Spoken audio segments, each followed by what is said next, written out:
All right, welcome back to AI for 2021. I hope you're enjoying yourself so far. Our next speaker is Jeremy Adamson. He is Director of Intelligence and Analytics at WestJet. Please join me in welcoming Jeremy to our virtual stage.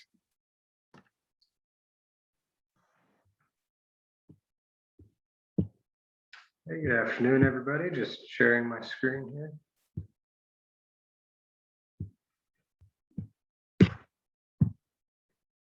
Great. Thanks very much for joining my talk. My goal here is to give a brief introduction to the practice of revenue management, and then to touch a little bit on how COVID has disrupted that model and accelerated change at a lot of airlines. And then I'll discuss the opportunity a bit for using machine learning to adapt. And then I'll touch briefly on how practitioners can and have been leveraging the situation to help build out the analytics practice at their organizations. Of course, given the competitive sensitivity of this subject, I'm only speaking in generalities, so please consider this a commentary on the opportunity that's in front of practitioners and of the industry, and not specifically on the situation at WestJet. So for myself, I've worked in data science and analytics for about a decade. I've worked in energy and resources, in financial services, public administration, but my real passion here is aviation, I would say. Two reasons for that. One, it's an awesome product. Travel brings people together. It brings commerce. It enables opportunity. It brings joy to people. And the second, less subjective part, I would say, is that it's an absolute Garden of Eden in terms of opportunity. There's a ton of data. Everything happens in real time. And there's a lot of legacy processes and products behind a lot of it, which creates a lot of opportunities for leveraging machine learning and analytics. So all that to say, if you haven't considered as practitioners the potential for working for an airline, please do reach out, and I'd be happy to connect and share my experience. So what is revenue management? I need to give a brief primer here just to sort of set the stage.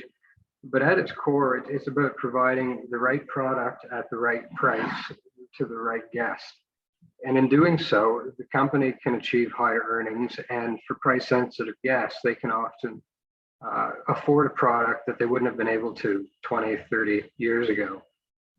It needs to be said as well that most airlines have razor-thin margins. Among 30 industries, it has the lowest return on invested capital. And I'm sure most folks have heard that saying by Warren Buffett that if you want to be a millionaire, start as a billionaire and buy an airline. It's a business that needs all the advantages it can get, and it's very hungry to find those. So it creates a lot of opportunities for people in our practice.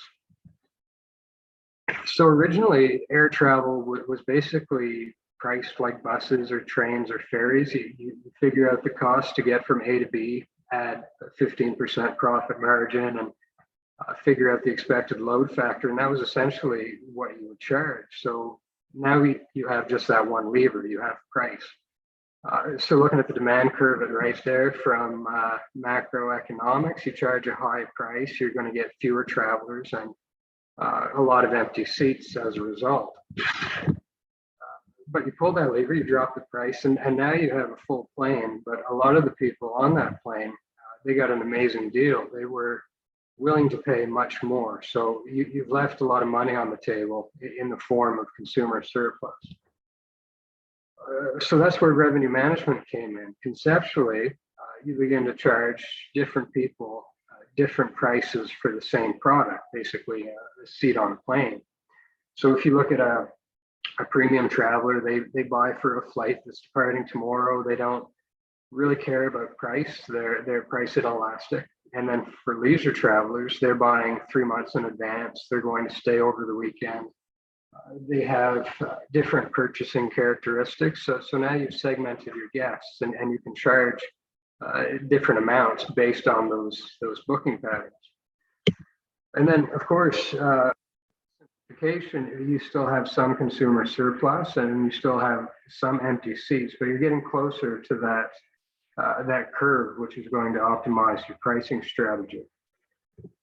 And that's basically where we're at today. So most airlines have adopted a type of logic which gives them 26 unique prices on a flight, which we call classes. And then for each one of those classes, they can associate rules to different customers, create rules around weekend stays, days before departure, and revenue analysts who adjust the inventory for each of those classes, with each one essentially being a bar on that demand curve. So a horrible, grave injustice to the practice of revenue management here. So it's a vast oversimplification. But if you just consider this a high-level conceptual approach, if you look at the chart on the right, this is what happens on a normal day. Analysts will look at that orange line, which is the historic build curve for a given flight, and they're going to compare it to the current year's booking pattern. So in this case, they see that they're trailing behind where they were at last year, and they reduce price to speed up the booking. So again, hugely simplified. So there's tons of challenges and opportunities here. The main one being that customers are all receiving the same price at the time of booking. You're pricing to macroeconomic conditions, not to the individual. You've got contractual obligations with alternative channels. So you can't charge less on your website than you do on Expedia, for example. If you have partnerships with other airlines, you don't even know exactly what people are paying until, in some cases, a month after the purchase was made. So there's so much to unpack here, but just focusing on the core opportunity and the core issue is the price. And all of that was pre-COVID. So when COVID started to hit the news, bookings dried up. People were kind of on the sidelines waiting to see what happens. And then eventually businesses gave their employees the guidance to just stay home. So isolation rules were brought in. It became punitive to try to travel. You have to self-isolate. In some cases, non-essential travel completely banned. So there was a huge surge in cancellations for all airlines. And those build curves that I mentioned just tanked. So some of them held on for a bit to reduce costs. Some airlines went into effectively hibernation mode, waiting for these government restrictions to be lifted. So now 2 years on, if you look at right here, things are starting to recover, but now there's no more year over year to compare it to. And even if we look 2 years back and try to readopt the old way of doing things, we don't know that behaviors are the same anymore. Business travel has fundamentally changed. People's drivers and motivation for travel have all fundamentally changed. So definitely in aviation, it's a scary time, but a great opportunity too to really rethink these old heuristics and an old way of doing things. And that brings us to the topic of the chat, which is dynamic pricing. So for years, we as airlines have been putting a price out into the world using historic data to maximize the expected value for the total population. So we still have that fundamental problem that I mentioned earlier. The only people who are going to convert to make that purchase are the ones that were willing to pay that price or more.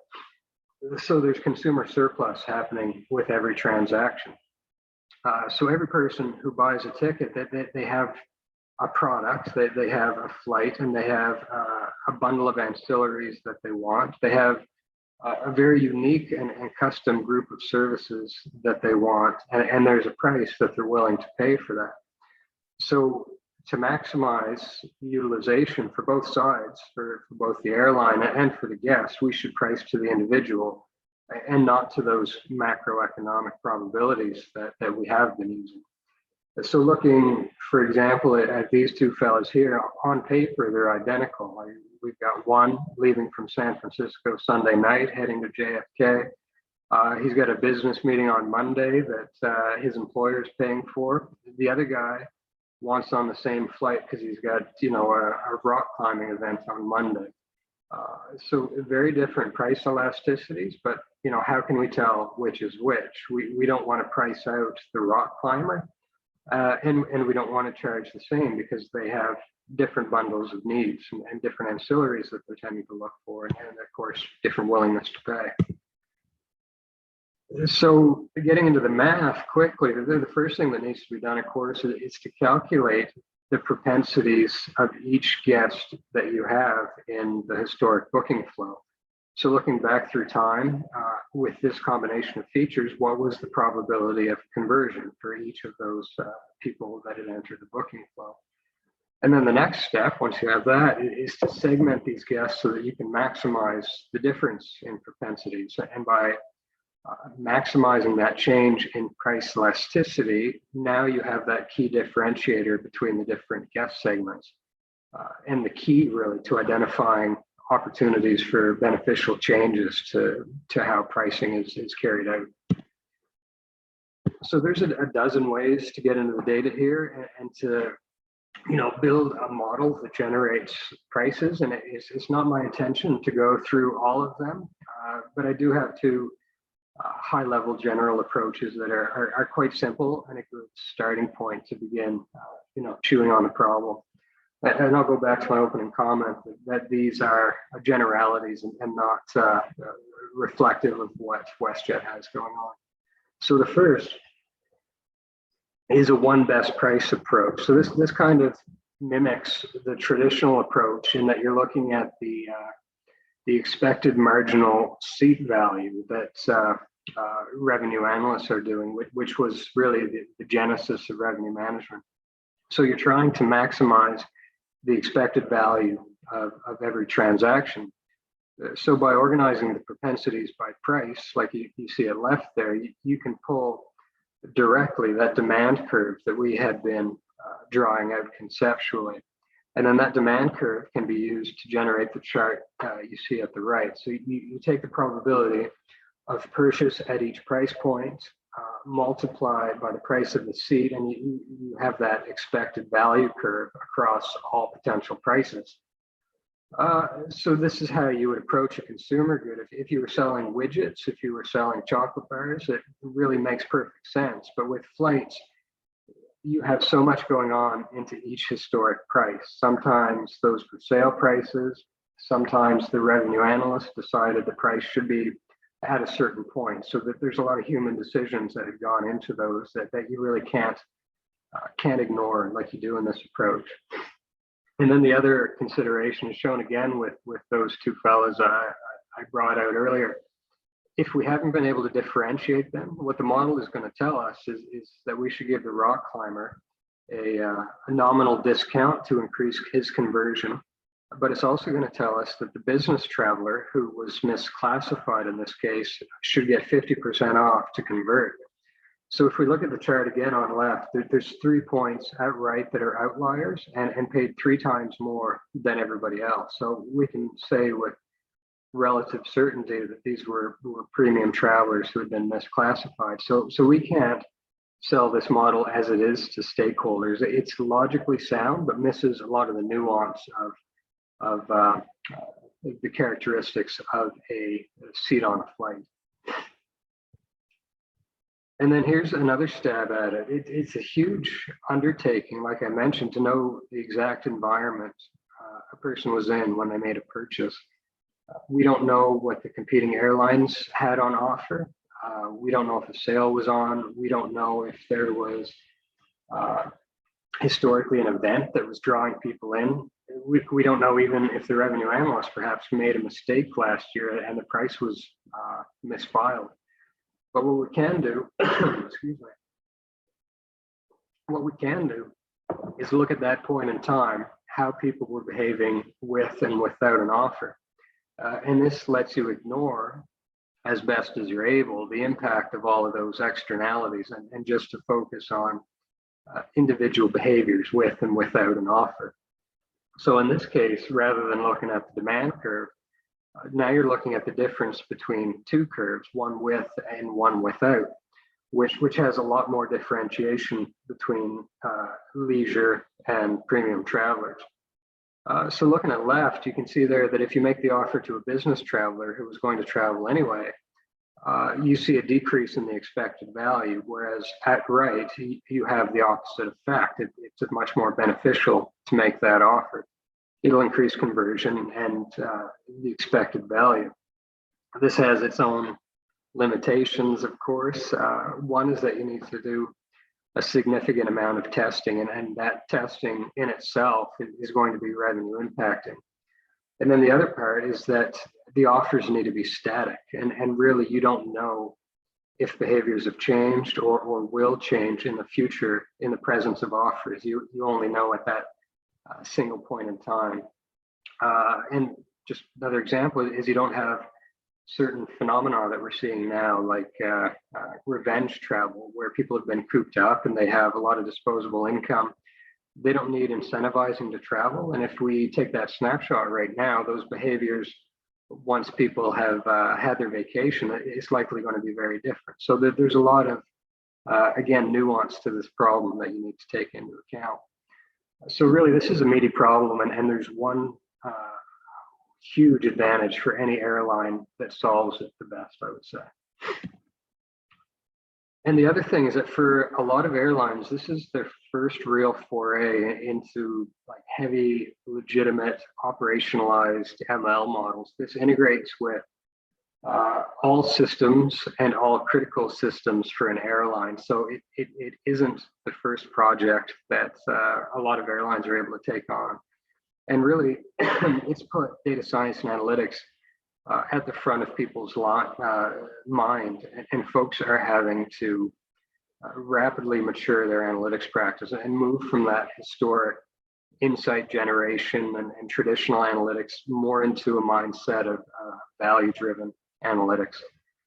And to that end, I just want to call out a book I've authored called Minding the Machines, which is available now and gets a lot into how to stand up a successful analytics function, and goes through a lot of the journey at WestJet and at other airlines. And one of the main takeaways from that, if I can distill it down, is that this problem of dynamic pricing, like most data science problems, goes far beyond the technology or the individual models. Even a bad model in a case like this will lead to improvements if it can be operationalized. But even before you start those conversations, you really need to consider three pillars. You need an analytics team that is aligned with the rest of the enterprise and a strategy that aligns with corporate strategy. You need, excuse me, processes that enable project execution at this type of scale and complexity, and that's requires really rapid maturation, I would say, for a lot of companies. And most importantly, you need value-driven, passionate, creative people who are able to sink their teeth into these types of problems. So there's a lot to this beyond the technology, and a lot of airlines have been challenged by it, I would say. And then I want to mention again, this isn't at all an easy problem. I've glossed over dozens of different challenges there, and that's just looking at flights. When we start looking at ancillaries like upgrades, like pre-reserved seating, meals, lounge access, when we start looking at bundling all of those together, then this problem becomes multidimensional, but that makes it really even a bigger opportunity for the airline that gets it right. And if you're interested, this graphic comes from a great paper on the topic called Dynamic Pricing of Airline Offers. It came out several years ago. So airlines have always been thinking about this and kind of steering towards it. But with COVID, they've moved a lot quicker, and everybody is interested in this problem. And of course, there's a lot of ethical considerations here. Dynamic pricing shouldn't be a way to just get that last bit of consumer surplus and reduce empty seats. It needs to be intended to create a bundle that's compelling and to make an offer to a guest that covers all of their needs at a price that they're willing to pay. And if you can make that offer relevant and exciting, then it's good for the guests as well as the airline. So everybody can benefit from this. Yeah, so that's my time. Thank you again so much for inviting me to this talk. I think it's a really interesting problem, and it's one, again, that is going to offer a huge competitive advantage to the company that gets it right. And if I can, again, put in another shameless plug for my book, Minding the Machines, is out this month and really goes in deep on how to build and lead a high-functioning data science and analytics team, regardless of industry. And then as well, my contact information is out, right?